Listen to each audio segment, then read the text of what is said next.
Bonjour à tous, on commence ce tour de la presse sportive par une des informations de la journée d'hier. Mario Balotelli est arrivé à Marseille comme le titre la Provence. Cependant, l'attaquant italien n'a encore rien signé avec l'OM, mais il s'est entretenu hier avec Jacques-Henri Hérault. Les négociations sont donc en bonne voie et sauf coup de théâtre, le Niçois devrait très prochainement s'engager avec l'Olympique de Marseille. Autre transfert qui s'est finalisé hier, celui de Paulinho. Le milieu de terrain brésilien arrivé seulement la saison passée à Barcelone quitte déjà la Catalogne et retourne en Chine. L'ancien joueur de Tottenham fait le chemin inverse de l'an dernier puisqu'il se réengage avec Guangzhou contre 50 millions d'euros. Une superbe vente comme l'indique ce matin le quotidien Sport. Désormais les Blaugrana vont pouvoir tenter d'attirer un top joueur mondial au milieu de terrain.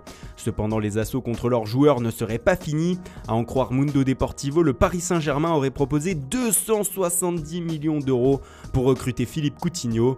Cependant le club catalan n'est pas vendeur et pourrait indiquer au PSG que le vrai prix à payer est la clause libératoire du joueur, à savoir 400 millions d'euros. Du côté du Real Madrid aussi, le marché s'agite. Avec le probable départ de Cristiano Ronaldo, les merengues veulent frapper fort afin de remplacer le portugais. Selon AS, leur plan A et B seraient Neymar et Kylian Mbappé, mais en cas de refus de la part des deux, ils auraient désormais un plan C. Celui-ci serait Eden Hazard. Actuellement à la Coupe du Monde avec la Belgique, le joueur de Chelsea n'a pour le moment rien décidé pour son avenir. On reste en Espagne puisque c'est aujourd'hui que la Roja devrait avoir son nouveau sélectionneur.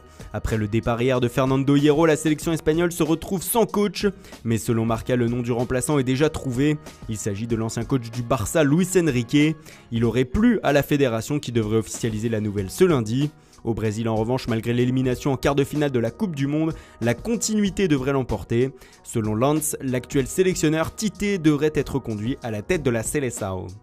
Et ces actualités nous amènent à la Coupe du Monde et au choc que tout le monde attend demain entre la France et la Belgique en demi-finale. Et que ce soit du côté français ou belge, on ne parle que d'un homme, Thierry Henry. Ce matin, le journal L'Équipe évoque le duel entre Didier Deschamps et le sélectionneur adjoint des Diables Rouges. Le média français fait surtout référence au passé et à la Coupe du Monde 1998 que les deux joueurs ont gagné ensemble. Nous nous sommes tant aimés, titre le quotidien. On retrouve Henry à la une en Belgique également. Notre arme secrète est française, titre le Het Nieuwsblad.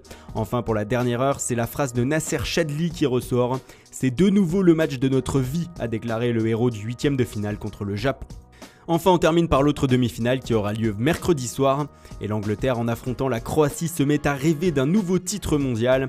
Surtout après la déclaration de son sélectionneur Gareth Southgate, qui a indiqué que gagner la Coupe du Monde cette année serait beaucoup plus grand qu'en 1966. Le Mirror en fait sa une et se met à y croire, comme la majorité des journaux anglais, comme ici le Daily Star ou encore le Daily Express. Voilà, c'est tout pour ce matin. Merci pour votre fidélité. Bonne journée à tous et rendez-vous dès ce soir pour un nouveau journal du